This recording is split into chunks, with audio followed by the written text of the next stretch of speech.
really does go with differentiating it, and I'm always working with the other teachers, but I really believe that if you do not connect what you're teaching to the other subjects and to what they're doing in life, then it becomes an isolated thing that they will forget. You know, some of them may remember it, but you've given them nothing to do with it. So they have really, you know, you as an instructor and all of the other teachers and the students, you really have to look for ways to connect what you're learning to other things. And I am now working on a unit with the other teachers. I think I'm kind of pulling them by their hair, but or their shackles, as the case may be. A lot of people are not used to doing that, and I'm not sure that they really teach how to do that in school. In a lot of the classes, they come up with the words.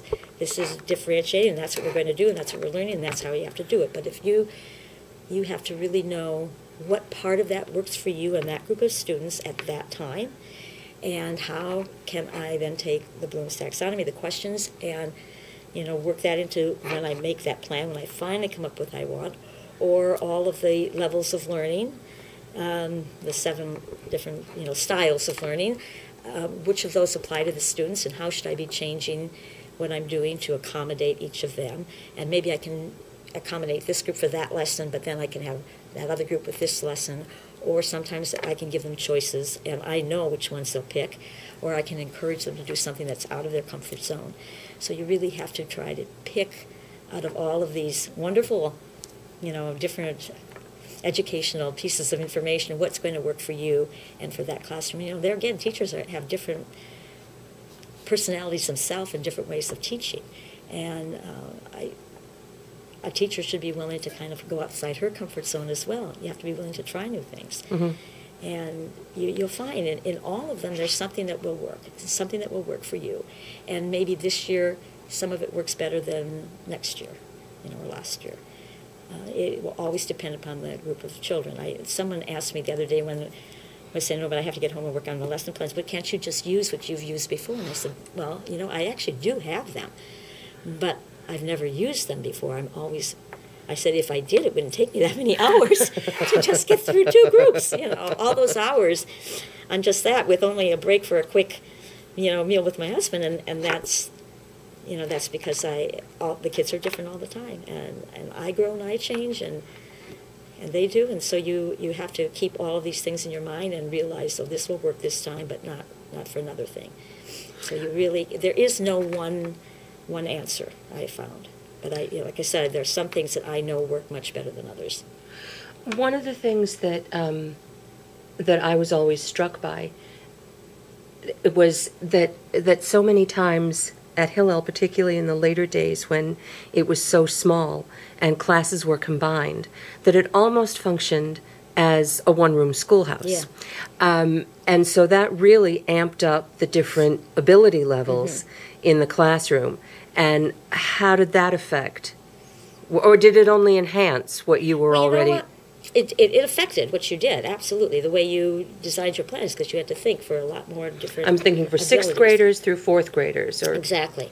And so when, if they were all in the classroom at the same time, when you're making that plan, like if it were language arts, then you have to pick, again, I would have a theme, but this particular book or that story would be good for the 4th grade, and this one, same theme, but it would be better with the 6th grade.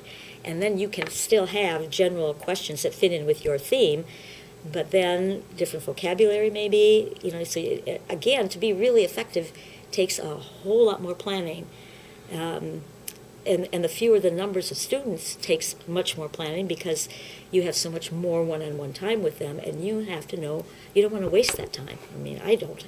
And I always told the kids, I'm sure Ben will tell you, that you waste that time, you will not get that back. Mm-hmm. That time's gone forever. So you don't want to go through just sitting there and Do you ever long for the days of being able to be a school marm and sitting at your desk with your pointer? I don't imagine you were ever that kind of teacher. I'm trying to think back. I've never been. I know it was nice that I got an award once, and I remember my sister calling me, and she said, I hope you told them that you made me be the student while you were the teacher. This was back when she was in 1st grade, and she had been sick a lot, so she really didn't go to school that often. But she became my student, and I did teach her how to read. I taught her how to do most of her math, and she had a lot of sick years in there, but she was my guinea pig, I guess, and she was willing to do anything. Bless her heart. So I experimented a lot on her before I ever went to school to train to be a teacher. But I tell you, by the time I knew then I wanted to be a teacher, and in high school I knew, and every classroom that would let me in to assist in the elementary schools, I would do that. And I was lucky when I went to college. They were connected with all of the elementary schools in town. They had a lab school at the college, at the university. And so I spent almost all my time in classrooms for every methods class. I was so lucky, and I didn't think, I kind of thought everyone did that, and I didn't realize until I got out in the real world, and I was so prepared, so ready, and I had been allowed to try so many different things and encouraged to, go for that, do this, do that, work with these kids, these are low, these are high, can you combine the two? I already had been challenged to do so many things that I was really more than ready, and then I started running to people who had not done that, teachers, and I'm thinking, why are you doing that? You're not. It's kind of you're not challenging them. You're not, and it's hard to go to your